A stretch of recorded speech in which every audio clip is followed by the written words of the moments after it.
George Bush was a hero of World War II who, as commander-in-chief, saw the Cold War end.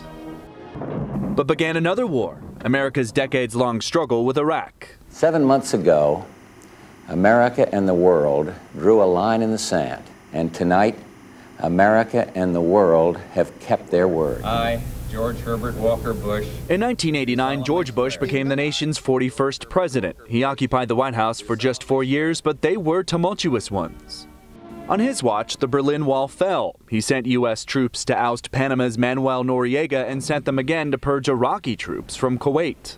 And people will look back at his presidency with great fondness and respect, and they'll also remember that he was the last World War II president and a genuine war hero. George Herbert Walker Bush was born to privilege. The son of Prescott Bush, an oil man who became a senator, young George learned to ride and went to prep school. At 18, he joined the Navy, becoming one of its youngest aviators. When his bomber was shot down by the Japanese, he was rescued from the Pacific, a hero. Back home, he married banker's daughter Barbara Pierce, went to Yale to study, and play baseball.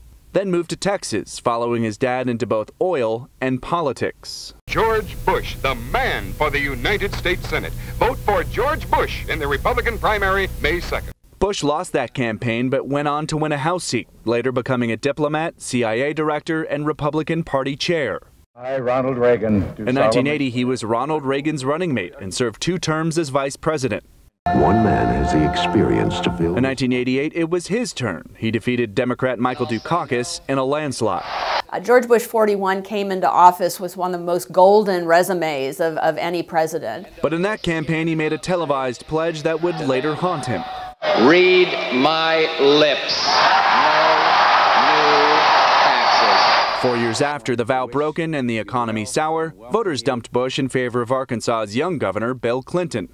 I, George Walker Bush, do solemnly. If there was redemption, it came in 2001, watching his son George W. take the oath of office. In retirement, Bush remained active. At ages 80, 85, and 90, he went skydiving just to set an example. Don't just sit around watching TV, talking to it. Get out there and realize at 80 years old you still got a life. He toured Asia with Bill Clinton to aid tsunami victims, but mostly either in Texas or at his Maine summer home. He enjoyed the company of his large and politically prominent family. In April of 2018, he mourned the loss of his wife, Barbara. John Moan, Associated Press, Houston.